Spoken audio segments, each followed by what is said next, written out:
All right, so the next talk is by Nathan, and this is really cool work because he's actually he did this work just for this, and it's work that's actually like about Animal Crossing. So I was super excited when I saw the proposal, his abstract, and I'm super excited for him to give the talk. He has some really awesome stuff to show us today. And Nathan, please take it away. All right. Thanks, Josh. Really high praise. I hope I can live up to this high expectation. And also, thanks for organizing this. It's been great so far. So my name is Nate. My pronouns are he, him, his. And today I'm going to be talking about a deep learning computer vision pipeline that's able to recognize this very cute Animal Crossing profile picture of the character that just so happens to be me without a hat and analyze a whole bunch of things about it. Let's see. Like it's a face. So our story starts when I got hired in 2017 at the Gina Davis Institute on Gender and Media. And as I got hired to one research team, another research team had just published this really interesting blog post about how they had built this tool that was able to analyze an entire film and draw boxes around all the characters, faces, and answer all these sorts of demographic questions in an aggregated sense. And it's a really great blog post. I put a little paragraph here, but two words in this blog post specifically stood out to me when I first read this.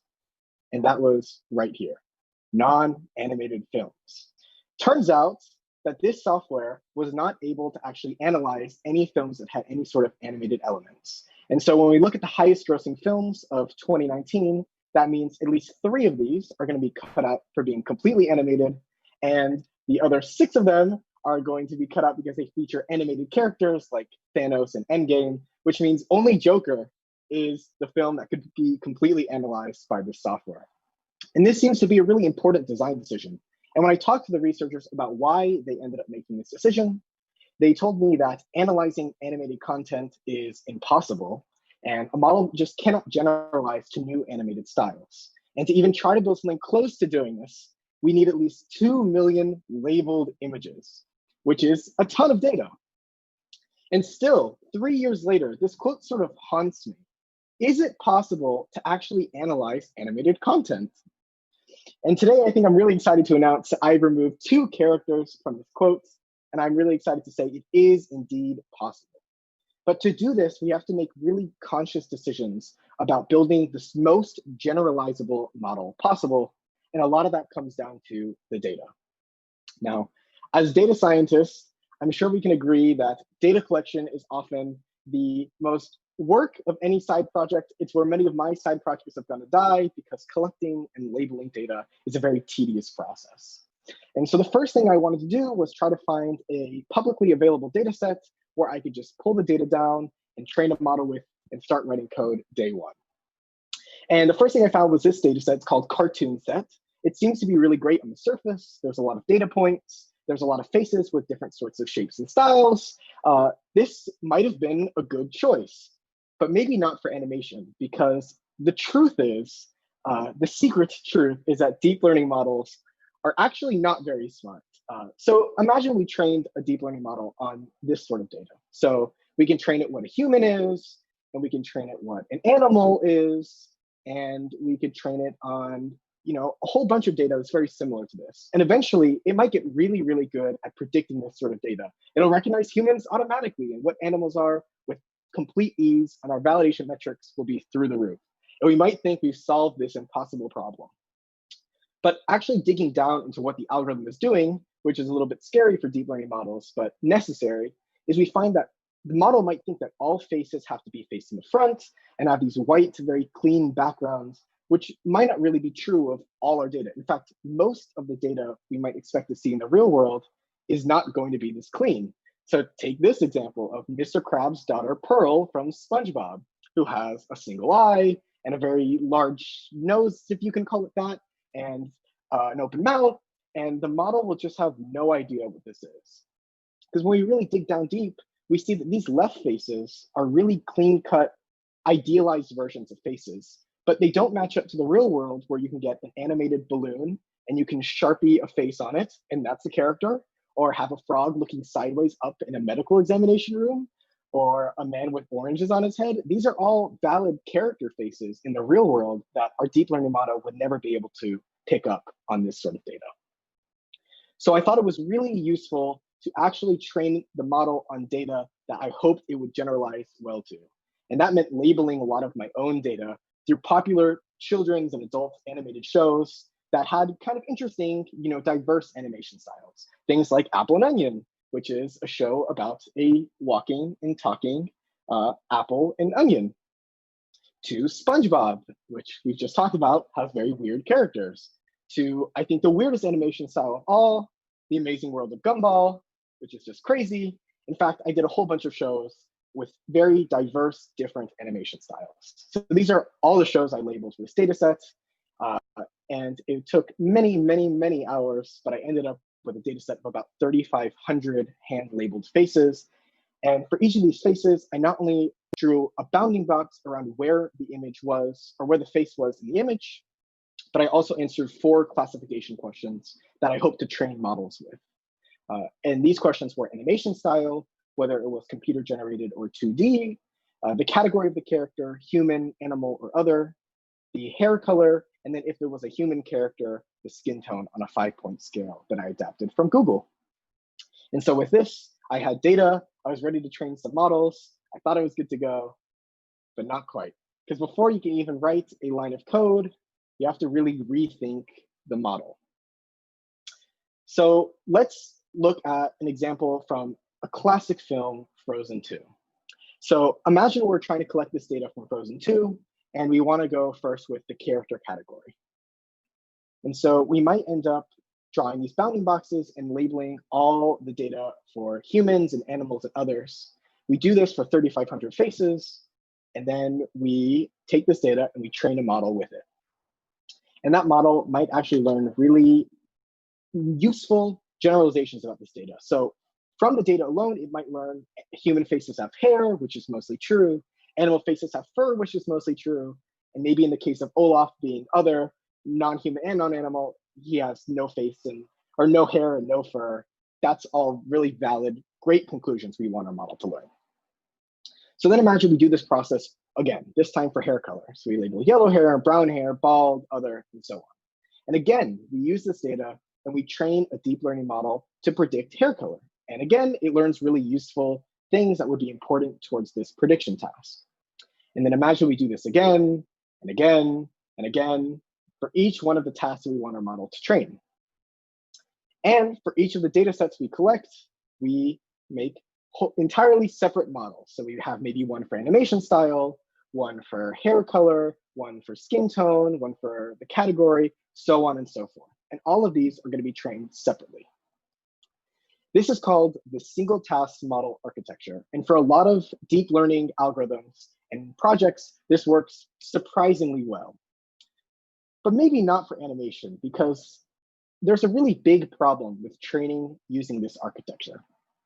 So let's take an example here from the ice monster from Frozen. I think I'm just really obsessed with Frozen right now. So we take this monster, and all of these 4 models will be looking at this exact same image, but they'll all be coming up with their own sort of generalizations about it. So one might know one thing, one might know another thing, all based on the tasks that they have been predicted or been trained to predict.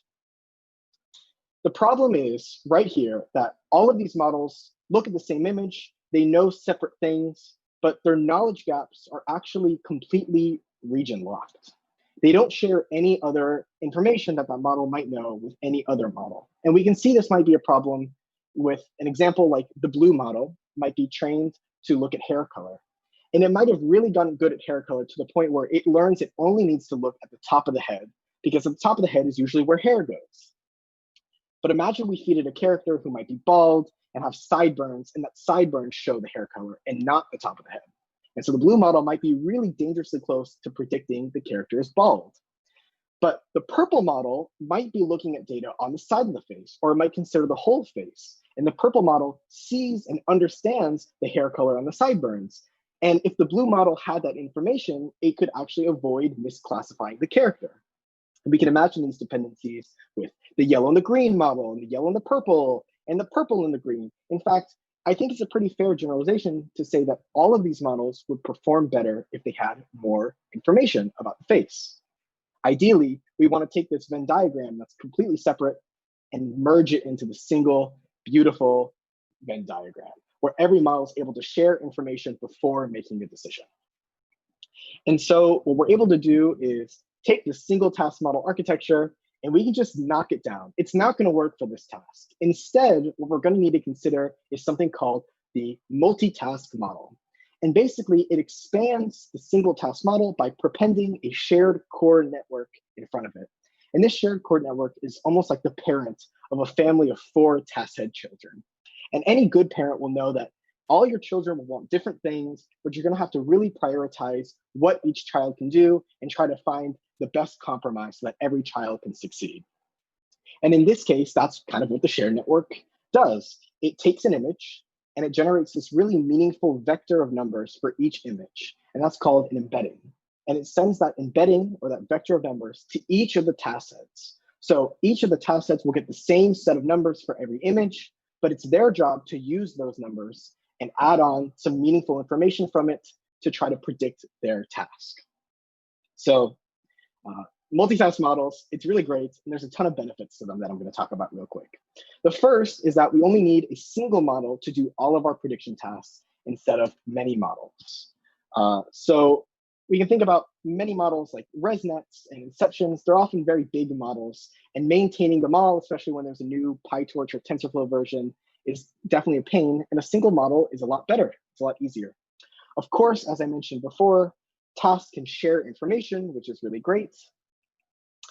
The multitask model also introduces a more general model that reduces overfitting because each of the task sets would like to optimize their data for the easiest way to get a prediction. So this might be like the hair color model learning to always look at the top of the head, but the multitask model, the shared core network in particular, doesn't let any model focus on what's convenient. It only focuses the model on what's important. And therefore the model, each task has to take in what's most important about the image, which is great. It helps us generalize towards new data, which is the goal.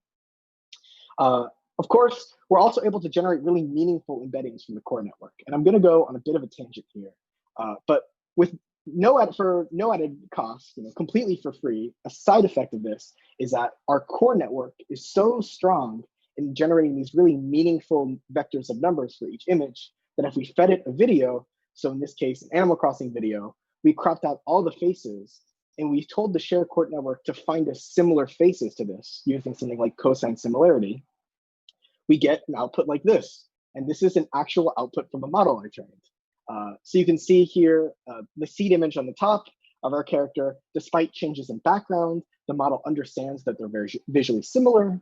The bottom character, even a change in headwear doesn't matter. The model understands through pose detection and all that the images are actually very similar. And just to kind of pass the gut check, we can look at least visually similar images and we can see humans aren't Tom Nook and Tom Nook is not a human. And I think that makes a lot of sense. So the last benefit, and also a pretty major one, is that the multitask model makes the object detection task a lot simpler. So consider this image from the Amazing World of Gumball, where you have 3 characters, and these 2 right characters, the orange and blue one respectively, kind of look like fish. They kind of might look like non-human, non-animal characters, and the object detection model might be sweating here because it has to make a decision whether it's animal or other. And so what it might do is draw the bounding box around the face, which is correct, but then label it with some sort of label with really low confidence. So this blue character on the right might get a 41% confidence. And then in post-processing, we might get rid of that face altogether because we don't want any sort of false positives. We want to reduce the number of low confidence bounding boxes. And this is a problem because right away, by doing this, we've missed a face entirely and we can't analyze that. But with the multitask model doing the heavy lifting, our object detection task is really able to look at a face and just have to determine if it's a face or a part of the background, not classifying anything. It's a very, very simple task, which means we get a lot more data out of this object detection, which is great. Okay, I feel like I have talked a ton. I've kind of teased the final pipeline. I've built up the components of this model that I think are really important. And finally, we can go through the final pipeline of the model for animated facial detection. So the way this works is we're going to start by inputting an image. In this case, it might be Tom Nook welcoming you to an island that's your new home, and also a world where you're going to be millions and millions of bills in debt. This image then passes through a fine-tuned, faster RCNN inception object detection network, which consists of a few convolutional neural networks, and then finally passes through a final network that classifies whether it's just a face or it's part of the background. That's it, binary classification.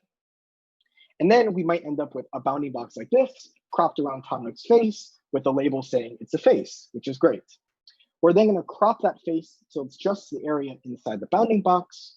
We're going to send that through our fine-tuned ResNet 50, which is the core network to our multitask model, which then generates meaningful embeddings and sends that to each of the task head children, which all input this embedding and are able to generate a prediction from it. So in this case, for Tom Nook, it might know that the animation style is computer generated, the species is animal, the fur color is brown, so on and so forth.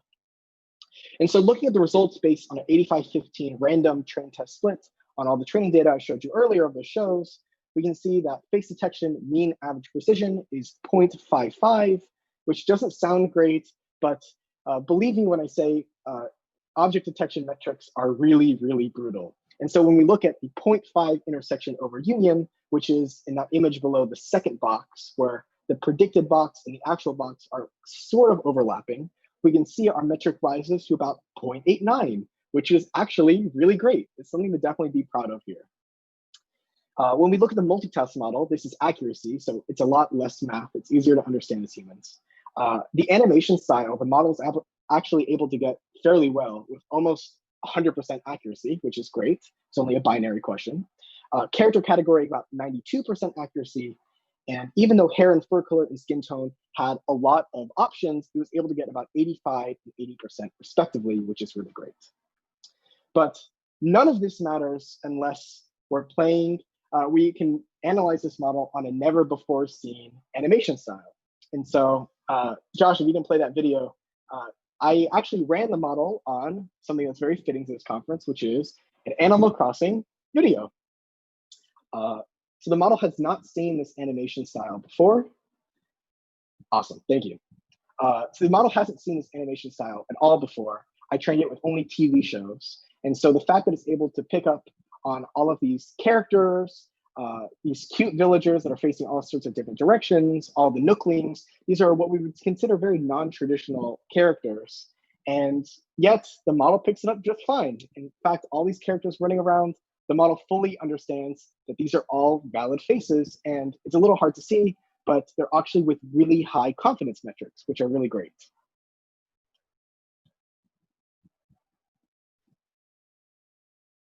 No, that's perfect. I mean, that's great. I'll move on real quick.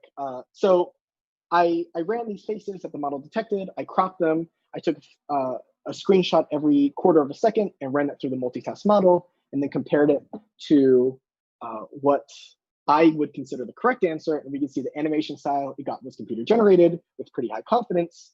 It thought some of the villagers were animals because I think they have very cute eyes, and the model might have learned to detect that. I'm not really sure, but it seemed okay.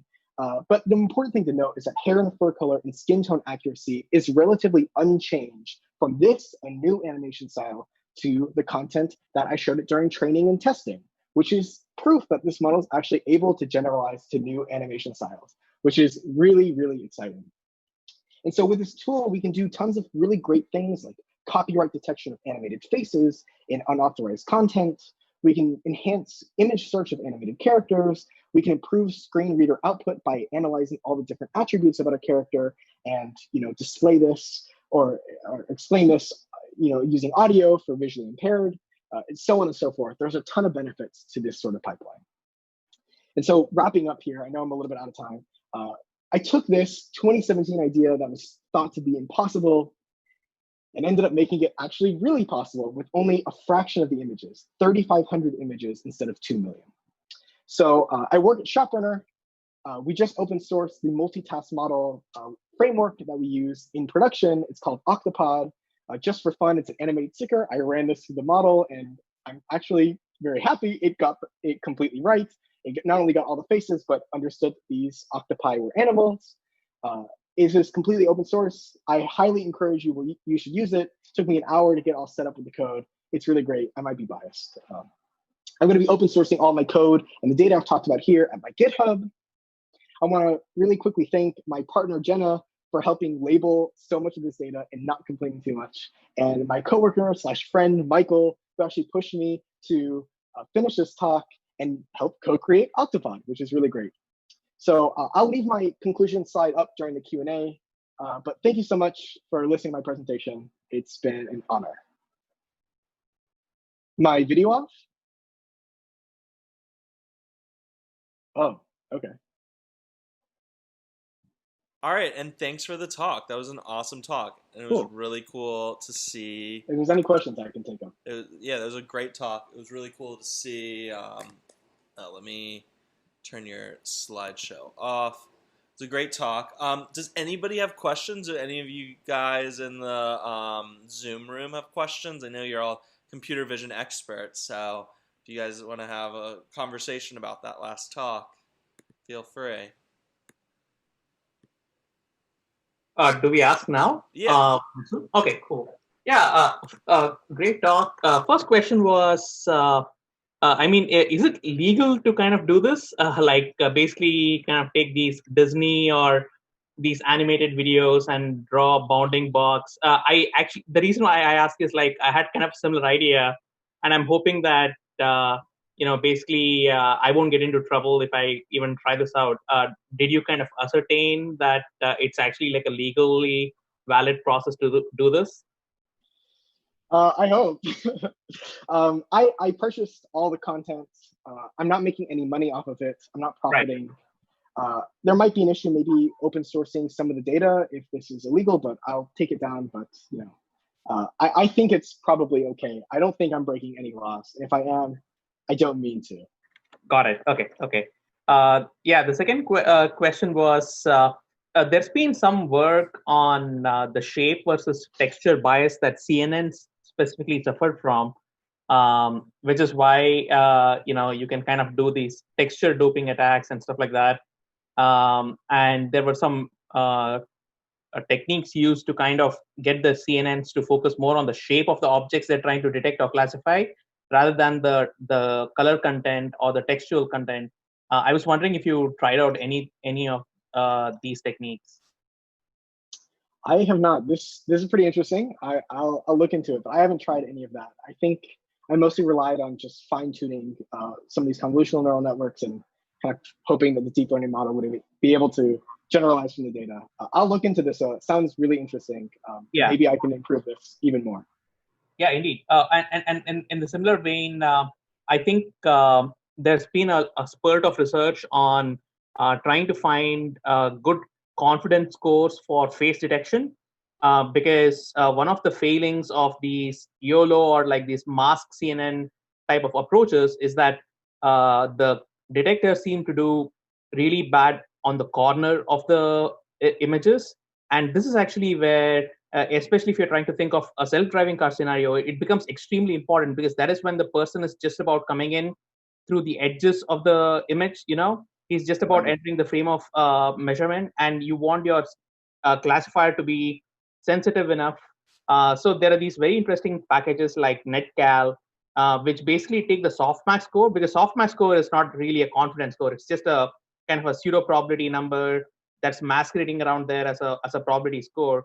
So there are some very interesting Bayesian approaches like barbecue or plat scaling that kind of take these softmax scores and turn them into actual rigorous CI values, or like these a posteriori probability scores. So it'll be a pretty cool add-on to have, so that every time there's a bounding box, you'll actually get to see like a probability score associated with it, and not using like the softmax as a proxy. Yeah, that actually sounds great. There's definitely tons of room for improvement here. Yeah, that's great. I've recently calibrated some probability scores to get more accurately statistically confident scores. But I'll look into this method you talked about. It sounds really interesting. Yeah, I just shared the link. I use this Perfect. package, and full disclosure, it's not my package or anything of that sort. I just found it to be extremely well documented and something that I've used, so it might be helpful for your project. Great. Yeah. Thank you so much. Yeah, and yeah, thanks for the great talk. Looking forward to using it. Awesome. Yeah. Just a comment about the legality. From what I've heard, at least my experience with text, is that as long as you didn't need an account to get the data, then it doesn't matter what the terms of service was for the website. You can use the data and scrape it and use it to make a model and even open source the model, and there's no issue with that. And I feel like if you just find animations that have been legally posted online and you don't need an account to download it, then you can probably use it and distribute it. Like it's not like you're taking like the voice of children or the voice or image of unconsenting people. So I think Yes. as long as you can scrape the data without an account, you're fine. Perfect. Okay. All right. Well, Cheers. thanks for the talk, Nathan. That was awesome.